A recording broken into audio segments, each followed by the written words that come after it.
سڵاتان لێ بکاتان باش خۆشحاڵم لە ئێوارێکی دیکە هاتمەوە خزمەتتان هیوادارم هەموو سەلامەت و تەندروست بن. ئێوارانی سلێمانی وەک دەزانن هەمیشە ئەو بابەتە گرنگانە دەوروژێنێت و ئەو میوانە بەڕێزانە بانگێش دەکات کە بە سوپاسەوە دێنە لامان بۆ باسە گشتگیرە کۆمەڵایەتیەکان و بابەتانی کە دەتوانین سوودی لێبینین یاخود بەرچاوڕوونیمان دەداتێ بۆ داهاتوومان و گرنگن هەم لە خێزان لە دەرەوەی خێزان. بابەتی ئەمڕۆمان زۆر تایبەتە لەگەڵ خاتونیان عومەر پارێزەر کە بابەتیکی تەواو سیاسی و تەواو پەیوەندیدار بە ئافرەتانەوە و پایە و گرنگی ئافرەتان لە سیاسەتدا. سەرەتا زۆر بەخێر بێ، زۆر خۆشحاڵم لێرەتان بینم، مەزانم ماندوون. سپاس بۆ کاتێ بێمەتان بەخشی. سپاس بۆ بەڕێزیشتان و بۆ کەناڵە بەڕێزەکەشتان بۆ ئەم دەرفەتە. زۆر سپاس دەکەم نیان خان. هیوادارم ئەمڕۆ بتوانین ئێمە چەند باسێک لەگەڵ بەرزتانە بکەین کە سوودی دەبێت بەدڵنیاییەوە بۆ ئافرەتان و بۆ تەواوی کۆمەڵگا و هەم لە ڕووی مێژووشەوە حەزەکەی نەندێ وردەکاری زیاتر بزانین. بابەتی ئەمڕۆمان وەکو پێشتیش باسمان کرد سەرهەڵدان و یاخود تواناکانی ئافرەتانە وەکو سیاست و ئافرەتان لە کایەکەیەک چۆن ڕۆڵ دەگەڕن، بەڵام بەدڵنیاییەوە بۆ ئەم باسە ناکرێت کە مێژوو لە یادکەین و لە سەرەتاوە نەزانی کە ئافرەتان و ڕۆڵی ئافرەتان لە سیاسەتدا کەی ئەم مافەیان دەستە بەر کردووە، کەی توانیویانە لە ئەو جیهانە کۆمەڵایەتیە بێنە دەرەوە. گومانیش ناکرێت هێشتا لە پاڵ دایکایەتیەکەیاندا، هێشتا لە پاڵ ئەو ژیانە کۆمەڵایەتی کە ونیان نەکردووە. بەڵام ئافرەتان خۆشبەختانە ئەو قۆناغەتێ پەڕیکە هەمیشە ڕاستێ سەژداوای ئەوکەی مافیان هەبێت نیان خان. بەڵام ئێستا ئافرەتان زۆر لەوە بەهێزترن، تەنان لە کۆمەڵگەی کوردی خۆشمانە دایان بینین کە لە سیاسەتدا ڕۆڵێکی زۆر بەرچاویان هەیە. جا بۆیە من حەز دەکەم ئەوە لە بەڕێزتان پرسم لە سەرەتا و سەرهەڵدانی مافە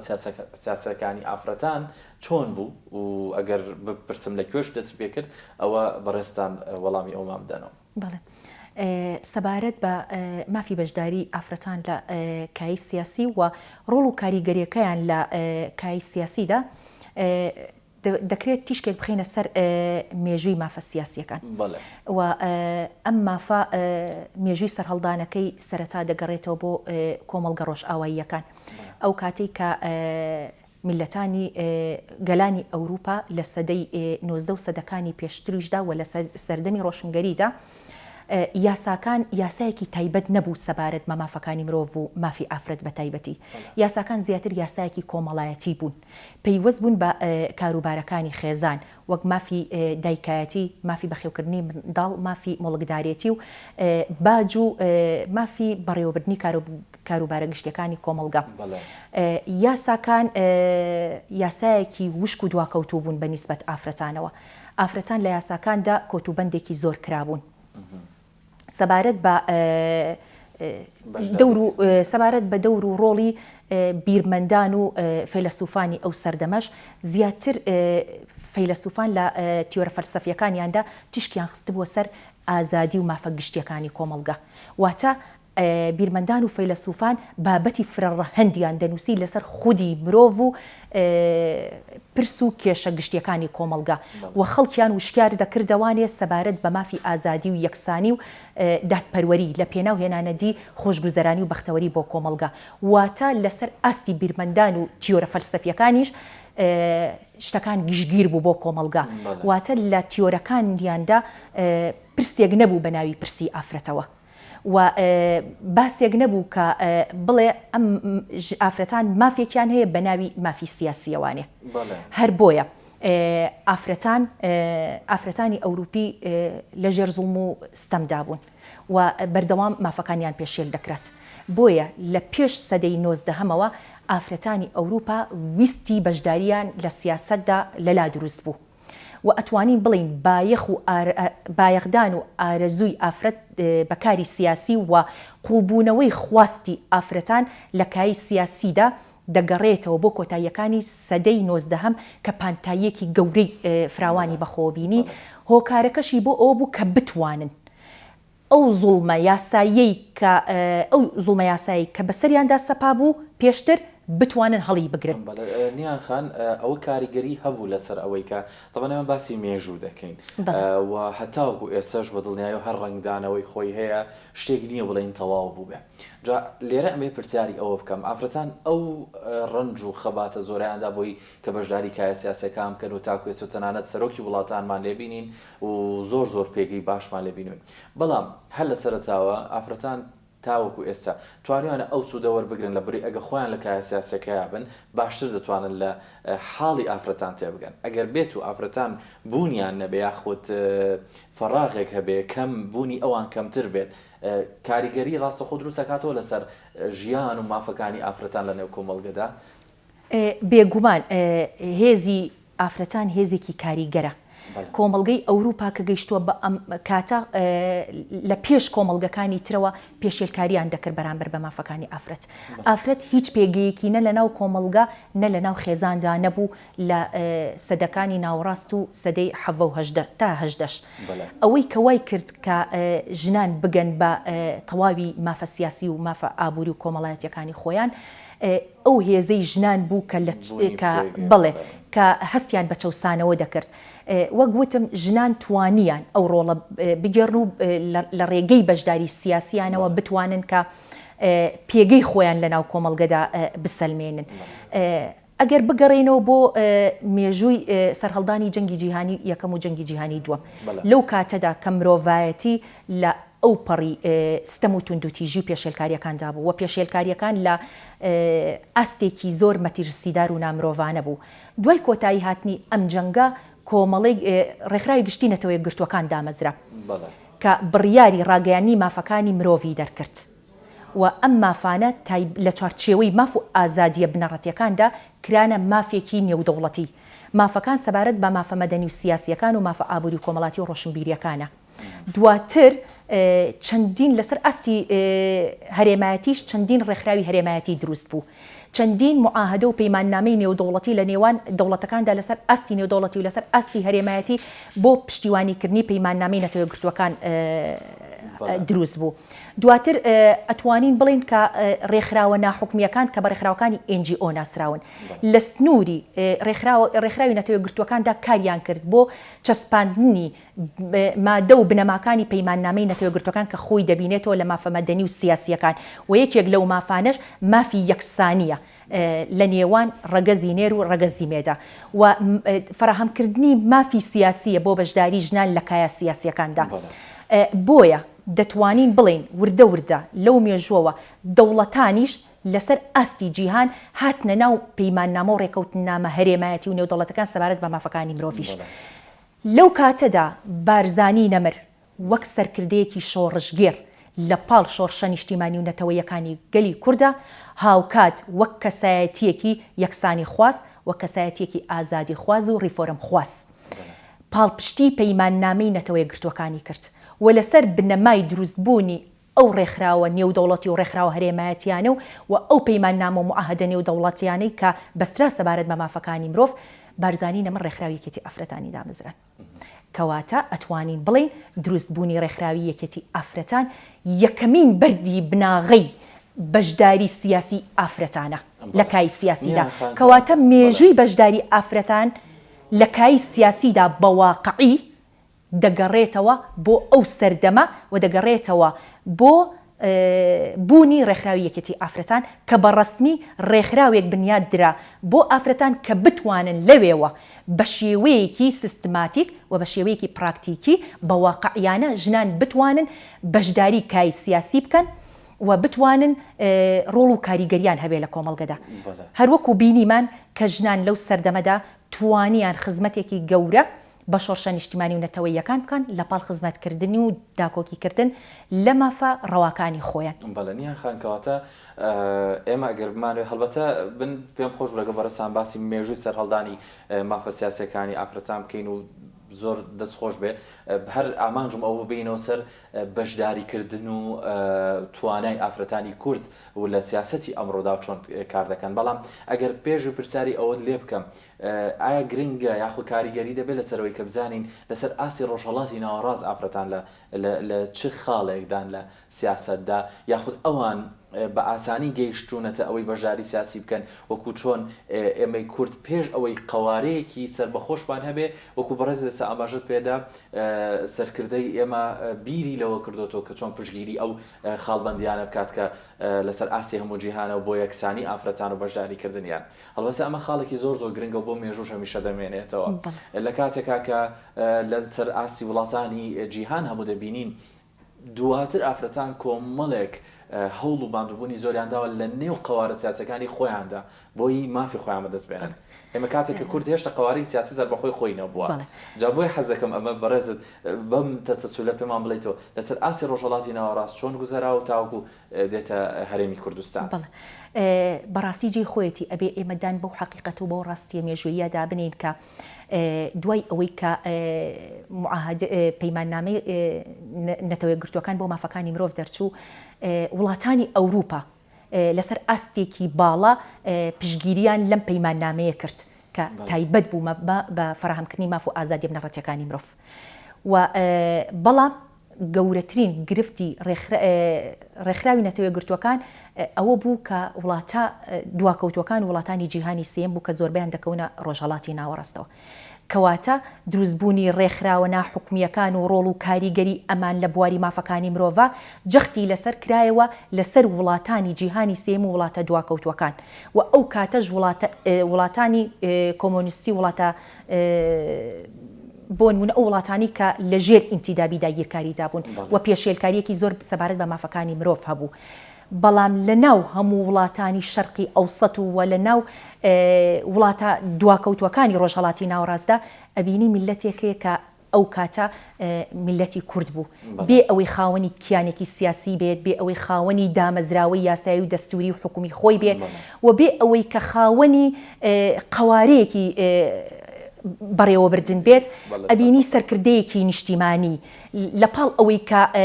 زممەی مەشغوڵ بوو بە شۆڕشە نیشتیمانی و نەتەوەیەکان بەڵام دەم و دەست لە دوای ڕاگەیاندنی پەیماننامەی نەتەوەی گرتوەکان بۆ مافەکانی مرۆڤ کە یەکێک لەو مافە سەرەکیانی جەختی لەسەر کرایەوە یەکسانی بوو لە نێوان ژن و پیا و فەراهەمکردنی مافە سیاسیەکانی ژنان بوو بارزانی نەمر ڕێکخراوێکی دامەزران بە ناوی ڕێکخراوی یەکێتی ئافرەتانەوە ئەمە سەلمێنەری ئەو ڕاستیەیە کە میلەتی کورد میلەتێکی ئازادی خواز و یەکسانی خواز بووە و میلەتێک بووە نیشتیمان پەروەر بووە و میلەتێکی ڕۆشن فکر و ڕۆشن بیر بووە ناکرێت ئەوەش لە یادکەین لەبەر ئەوەی ئافرەتی بەهێز و بەتواناشیەوە بۆیە توانی ویانە وانە چونکە ئەوە نەبووە پێویست کات بەرهەم بهێنرێت نەوەیەکی بۆ پەروەردە بکرێت میلەتی کورد هەمیشە ئافرەتی زۆر بەهێز و بەتوانای هەبووە نەک بڵین لە پشت پیاوەکانە شان بەشانی پیاوەکان وانە بۆ یەکسەر ئامادەکاری هەبووە بۆ ئەوە پێم وایە مێژووی مرۆڤایەتی ژنان ئافرەتان لە مێژووی مرۆڤایەتیە هەمیشە ئافرەتی بەتوانا و سەنگین هەبووە بەبێ جیاوازی ئەوەی کە نەیتوانی وە ژنان دەوری و کاریگەری خۆیان ببینن زەمینە سازی نەکراوە لە ڕووی سیستمی سیاسی ئەو دەوڵەتانەوە کەواتە لە وڵاتەکانی تریش هەر ئافرەتی بەتوانە هەبووە بەڵام هیچ کاتێک سیستمی سیاسی کۆمەڵگە دواکەوتەکان ئەوەی قبول نەکردووە کە ئافرەت بتوانێت ڕۆڵ و کاریگەری خۆی هەبێ و بە پێویستی نەزانیەوە پێی وا بووە کە ڕۆڵ و کاریگەری ئافرەت لە جیهانبینیەکی تردایە کەواتە مەسەلەکە ئەوە نییە کە تەنها میلەتی کورد خۆی خاوەنی ئافرەتی بەتەوانا بووە بەڵکو دەگەڕێتەوە بۆ چاکی و باشی سەرکردەیەکی سیاسی نەتەوەی ئێمە کە لەو کاتەدا ئەو دەرفەتەی فراهەم کرد بۆ ئافرەتان و بەدەم بڵێ و بەدەم داواکاری و ڕاگەیاندنی ئومەمی متحیدەوە بێت کە نیشانی بدات و بیسەلمێنێت کە میلەتی کورد میلەتێکی یەکسانی خوازە و باوەڕی بە تواناکانی ئافرەتان هەیە زەمینە سازیشی بۆ کرد کە ئەوە بوو کە خۆت ئەزانیت دروستبوونی ئەو ڕێکخراوە لەو سەردەمەیە ئەتوانین بڵین دروستبوونی کیانێکی سیاسی بوو بۆ خودی ئافرەتان کە بتوانن بەڕستمی لەوێدا ممارەسەی مافە سیاسیەکانی خۆیان بکەن ئەتوانین بڵین بارزانی نەمر بەڕاستی حەقی خۆیەتی ئاماژە بۆ بکەین کە بارزانی نەمر یعنی کەسایەتیەک و سەرکردەیەکی ڕیفۆرم خوازی بواری سیاسی مافەکانی ژنان بوو. بەڵێ ڕۆڵی خانمان و ئافرەتان لە ئێستادا بینە ئێستەی قواری هەرێمی کوردستان چۆن دەبینیت؟ کاریگەریان چییە؟ لە چ پێگەیەکدا دەیان بینیتەوە لە ڕووی سیاسیتەوە کە خۆشت نمونەیەکی زیندوی ئەوانەی ئەمڕۆ بەڕێزە دۆکو ئافرەتێک ئەو تیشکە خەیتە سەر ئەو کار و چالاکیانی خانمان هەیەە و ئەو ڕێگەی کە خۆت پێدا دەڕۆیت بە دڵنیاییەوە دەزانی کە چۆن بووە و بەرەو کوێ دەڕوە. بۆیە ڕۆڵی ئێستەی خانمان و ئافرەتان لە چیدا دەبینیت؟ بەڵێ ڕۆڵ و کاریگەری ئافرەتان لە کای سیاسیدا جیاوازە لە ڕابردوو. وەک باسمان کرد ڕۆڵی ئافرەتان لە کۆندا ڕۆڵێکی سیاسی شۆڕژگێڕانە بووە. هاوکاریەکی باشی شۆڕشە نیشتیمانی و نەتەوەیەکانی گەری کورد بوون. بەڵام دوای ئەوەی کە هەرێمی کوردستان بووە خاوەنی قوارەیەکی سربەخۆی خۆی و کیانێکی سربەخۆی خۆی لە بەڕێوەبردن و فەرمانڕەوایەتی کردندا و دوای ئەوەی بووە خاوەنی دامەزراوە یاسایی و دەستوریەکان و دامەزراوە حکومیەکان و دامەزراوە مەدەنی و دامەزراوە سەربازیەکانی ئەتوانین بڵین سیستمی حکومڕانی هەرێمی کوردستان زەمینە سازیەکی باشی کرد بۆ بەشداری ئافرەتان لە گشت دامەزراوەکاندا. تەنانەت لە ئێستادا ئەتوانین بڵین ئافرەتان بەشداریەکی باشیان هەیە لە دامەزراوە سەربازیەکانیشدا کە ئەمە خۆی لە خۆیدا هەم لەسەر ئاستی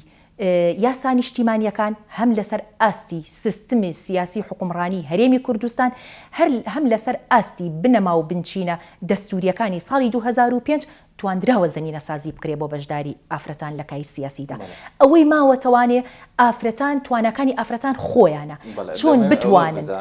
بڵێ چۆن بتوانن لەم ناوەندانەیە دەور و کاریگەری خۆیان هەبێت. چکە حتا لە ڕێگەی دانانی ڕێژەی کۆتاشەوە ئافرەتان دەتوانن زەمینە سازیان بۆ کراوە. کەواتە ئەتوانین بڵین لەسەر ئاستی هەرێمی کوردستان زەمینە سازی کراوە لە ڕووی سیستماتیکەوە بۆ ئەوەی کە ژنان لە هەموو ناوەندە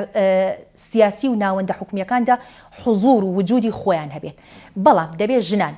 یا ئافرەتان باش ئەوە بزانن کە بوونی ئافرەتان لە نێو ناوەندە سیاسی و حکومیەکان و دامەزراوە مەدەنی و دامەزراوە سەربازیەکان تەنها ئامانجلی حوزوری ئافرەت نییە یا بوونی ئافرەت نییە وەکو کیانێک و بەشداری ئەمان بۆ ڕووبەڕووبوونەوە و ململانێ و بەریەکەوتن نییە لەگەڵ ڕەگەزی بەرامبەردا بەڵکو بۆ ئەوەیە کەشان بەشانی پیاوان بە هاوبەشی بەشدار بن لە گرتنە ئەستۆی برپرسیارەتی خزمەتکردنی کۆمەڵگا. لە کوالیتی خزمەتەکە دەگۆڕێت خانوانە هەمیشە دەزانین بیرکردنەوەی خانمێک و ئافرەتێک کۆمەڵک جیاوازی و تایبەتمەندی خۆی ئەو گۆشەنیگای ئەو زۆر جیاوازەوەکو بڕێز ئێمە لە ناوەندی بڕیاردانە ئافرەتانمان هەیە و دەبینین کە ئەو بڕیارانەی کە ئافرەتان زیاتر خەیاڵیان بۆ چوە تیشکیان خستۆتە سەر ئەمە پەیوەندی بۆ نییە کێ زیرەکترەوە کێ ئەوەی بەڵام گۆشەنیگای ئەوان جیاوازترە. جا ئێستەی ئەمڕۆی هەرێم و ئەم قوارەی کە هەیە و دەستەبەر بۆ بەڕاستی پێم وابێ لەسەر چاوی جیهان و ناوچەکانی دەوروبەریش دەبینین کە کۆمەڵێک تایبەتمەندی هەیە. جا ئەو تایبەتمەندیانی کە تەنانەت لە وڵاتانی دراوسێ کە ڕەنگە خاوەن هێز و دەسەڵاتێک و توانایەکی ئابووری و سیاسی زۆر و تەنانەت سەربازی زۆر زل لە هێزتر و باشتر بن لە هەرێمی کوردستان بەڵام حاڵ و گوزەران و توانای و بەشداریکردنی ئافرەتانیان زۆر لاوازترە لە قاواری هەرێمی کوردستان. لە یەکێک لە پرسیارەکە ڕوونکردنەوەکانی دیکەش لەگەڵ ئەوەی بەڕێز هەر مەبەستم ئەو بجارێکی دیکەمێ ئەو بڵێم و بەڕاستی توانای ئافرەتانی کوردستان نەک بۆ واتای بڵین لە ناوچەکانی دیکە ئافرەتانی لێ هاتوونین بەڵام ئەوەی لە ئافرەتانی کورد دەیبینین ئێمە بەگەڕانەوە بۆ مێژوش کاتێکە کۆمەڵێکمان هەبووە لە ناوەندەکانی بڕیاردان و بەڕێوەبردننی مرنشینەکان و تەنانەت لە کاری بازرگانیشدا دەبین لەسەر ئاستی ناوچەکەش توانایەکی باشتریان هەبوونیان بۆیە ئێستا حەز دەکەم پرسیاری ئەوە بکەم کە ئافرەتانی ئێمە ئەو بڕیارە گرنگ و گەورانە بەشداریکردنیان لەکوێ دەبینیتەوە لەکوێ زەق بۆتەوە کە دەبینیت وەکو خۆت دەڵێت تەنها بوونێک نییە تەنها ڕەنگێک نییە لە ناو ڕەنگەکانی تردا لەکوێ دەبینیتەوە ئەو هێز و توانە زۆر و کاریگەری خانمانی کورد. ئێستا هەر ئەمڕۆ لەم ڕۆژانەدا کە دەبینین لە شەقام پشگیریەکی ئێژگار زۆر بەرفراوان کرا بۆ هاوسهۆزی شاری قەڵاو منارە کە پێگەکانی ئافرەتانی ڕۆڵێکی زۆر باشیانە بوو پێمان بێ لە بەشداربووان خۆشت هەر لەوێ ئامادەبوونێکی باشت هەبوو بۆ ئێمە بەس بەیانی ئەوە ئێوە بزان چۆن دەبینی یاخود ئامانجی داهات و تا کوێ دەبینن توانای ئافرەتان بڕوە. بەڵێ بێگومان ئافرەتان دەتوانن ڕۆڵی خۆیان بگێڕن و دەتوان ببنە هێزێکی فشار و دەتوان ببنە هێزی گەێنەری داخوازی و داواکانی کۆمەلگا بە لایانی پەیوەندیدار ئافرەتان هەموو توانایەکیان هەیە هەروەکو ئەمڕۆ کە ئافرەتان بەشدار بوون لە خۆپیشاندانەکەی شاری سلێمانی بۆ ڕوبەڕووبوونەوە و شەرمەزارکردنی ئەو دەست درێژیانەی کە لەلایەن دەوڵەتانی داگیرکەرەوە دەخرێتە سەر هەرێمی کوردستان کەواتە ئێمە دەتوانین لە هەموو ناوەندەکانە ڕۆڵ و کاریگەری خۆمانمان هەبێت و بەشداری ئافرەتان لە کای سیاسی دەتوانم بڵێم بۆ هاوسەنگی هێزە واتە پیاوان و ئافرەتان بتوانن سود لە ئەزمونەکانی یەکتری وەربگرن بۆ پێشکەشکردنی باشترین خزمەتگوزاری بە کۆمەلگا چونکە یەکێک لە سیفەت و تایبەتمەندیەکانی بەشداری سیاسی خزمەتکردنی کۆمەلگەیە و بەڕێوەبردننی کۆمەلگەیە بە باشترین شێوە چۆن ئافرەتان بتوانن لەم ناوەندەیە بوونی خۆیان لە حوزورەوە بگۆڕن بۆ دەور و کاریگەریەکی کارە چۆن بتوانن بۆ نمونە گەێنەری دەنگی ڕاستەقینەی هاوڵاتیان بن چونکە ئەبێ ئەوە بزانین کە ئافرەتان کاتێک بەشداری لە کای سیاسیدا دەکەن تەنها ئەوە نییە کە ئەرکێک و بەرپرسیارەتێکە جێبەجێ بکەن بە پێچەوانەوە بەرپرسیارەتێکی گشتیە دەکەوێتە ئەستۆیان بەرپرسیارەتێکی قورسە دەکەوێتە سەر شانیان پێ دەڵێم چی ئەڵێم کاتێک کە ئافرەت بەشداری کای سیاسی دەکات و بەرپرسیارەتێکی سیاسی دەگرێتە ئەستۆی نابێ بڵێ من ئەرکێک جێبەجێ دەکەم دەبێت وا بیر بکاتەوە کە بەرپرسیارەتێکی گشتی کۆمەلگە لە ئەستۆ دەگرێت ژن ئافرەتان بە حوکمی ئەوەی کە بە سروشت عاتفین و بەزەیی و کۆمەڵی سیفەتی هەست و سۆز زاڵە بەستەریاندا دەتوانن لە کۆمەلگەت باشترین ڕۆڵ بگێڕن لە ڕووی خزمەتکردنی هاوڵاتیانەوە بۆ نمونە ئافرەت کاتێک دەبێتە نوێنەری گەل لە پەرلەماندا نابێت تەنها پێی وابێت کە دەوری ئەو لە پەرلەماندا تەنها ئەوەیە کە داڕشتنی یاساکان بێت چاودێریکردن و بە دوواداچوونی کار و چالاکیەکانی حکومەت بێت و وەپەسەندکردنی بودجە بێت ئەمە یەکێکە لە کارە سەرەکیەکانی پەرلەمان بەڵام نابێت ئەو وا مامەڵە بکات کە تەنها مولزەمە بە جێبەجێکردنی ئەم کارانەوە بەڵکو دەبێت گەل و کۆمەلگا هەمووی بەرپرسیارەتی کۆمەلگە لە ئەستۆ بگرێت و خۆی بە خاوەنی هەموو پرس و کێشەکانی ناو کۆمەلگە بزانێت واتە کاتێک ئافرەتێک ڕوبەڕووی توندوتیژیەک دەبێتەوە دەنگی ئەو حوزوری ئەو لەوێ بێت و بە دوواداچوون بۆ کەیستەکانی توندوتیژی ئافرەتان بکات کاتێک مناڵێک لە شوێنێکە ڕوبەڕووی نەهامەتیەک گرفتێک دەبێتەوە لەو شوێنە وجودی هەبێت سۆزی دایکاتی هەر لەگەڵی دەڕوا بە شۆکی یاسایی تون جێبەجێکار و دەتوانێت جارێکی دیکە دایکاتی کۆمەلگەش بگرێتەوە مەبەستەکە ئەوەیە کە ئافرەتان دەتوانن دەبێت کاتێک بەشداری کای سیاسی دەکەن خۆیان قەتیز نەکەن تەنها بە ئەرکێکی دیاری کراوە بەڵکو هەموو پرسەکانی کۆمەلگە بە پرسی خۆیان بزانن و وجود و حوزوریان هەبێ لە ناو خەڵکدا بەو جۆرە لە کێشەکانی خەڵک لە معاناتەکانی خەڵک تێ ئەگەن و دەتوانن بە باشترین شێوە داخوازی و داواکاریەکانی خەڵک بگەێنن بەلایانی پەیوەندیدار و تەنانەت وجود و بوونیان هەبێت لە ناوچە دوورە دەستەکان لە لادێ دوورە دەستەکان لەو شوێنانەی کە کەمتر دەنگی ئەوان دەگات بە لایانی پەیوەندیدار یعنی ئافرەت دەتوانێت بوونی هەبێت بۆ ئەوەی کە بتوانێت باشترین خزمەت بە خەڵک بکات و بەمانە فعلیەکەی نوێنەری ڕاستەقینەی گەل بێت یا بۆ نمونە کاتێک تۆ نوێنەرێکت هەیە لە ئەنجومەنی پارێزگایە بە تەنها کار و ئەرکی ئەوە نەبێت کە تەنها لایەنە ئیداریەکە لە ناو ئەنجومەنی جێبەجێ بکات بەڵکو دەبێت بە بەردەوامی لە ناو کوچە و کۆڵانەکانی ئەم شارەدا بێ بزانێ فلان گەڕک فلان منطقە فلان هاوڵاتی لە منطقەیەکە کێشەیان چییە مەشاکیلیان چییە چونکە لە کۆتاییە دەوری ئەم کەمکردنەوەی ئەرک و بەرپرسیارەتی حکومەتە چکە نوێنەرایەتی حکومت دەکات و نوێنەرایەتی گەلیش دەکات بۆچی بۆ گەیاندنی دەنگی خەڵک بە هاوڵاتیان بۆیە دەبێ ئافرەتان لەوە بێنە دەرەوانێ کە دەچنە کایەکی سیاسی یا بەرپرسیارەتیەکی کۆمەڵایەتی یا حکومی دەگرنە ئەستۆیان تەنها وەکو وەزیفەیەک ئەرکەکە جێبەجێ بکەن بەڵکو دەبێت ئەو فترەی کە ئەو بەرپرسیارەتی گرتوۆتە ئەستۆ بە باشترین شێوە بوون و وجودی لەناو کۆمەڵگەدا هەبێت. دەستەکان خۆش بێت پارێزەرنیان ئەمار زۆر خۆشحاڵ بووم سپاس دەکەم کە ئەمڕۆ بەڕێستان لای ئێمە ئامادە بوون بۆ تەواوی قسەکان انشاءالله هیوا دەخوازم لە پرۆگرامەکانی ئایندەدا ورتر و چڕتر لەسەر یەکێک لە بابەتەکانی تایبەت سیاست و بەشداریکردنی خانمان و ئافرەتان و ڕۆڵیان لە نێو حکوومەتدا بێت لە هەر بوارێک لە بارەکان بێ گفتوگۆی زیاتر دەکەین. زۆر سپاس دەکەم ئەگەر شتێک ما بێت بەڕێستان بێتان باسی بکەنەوە من نەمپرسی بێت کاتی کۆتایی پرۆگرامەکە دەبەخشم بێت. دەستخۆشی لە بەڕێستان دەکەم بۆ ئەم تەوەرە پێم وابێ تەوەرێکی بەپێزە وە لە جێی خۆیەتی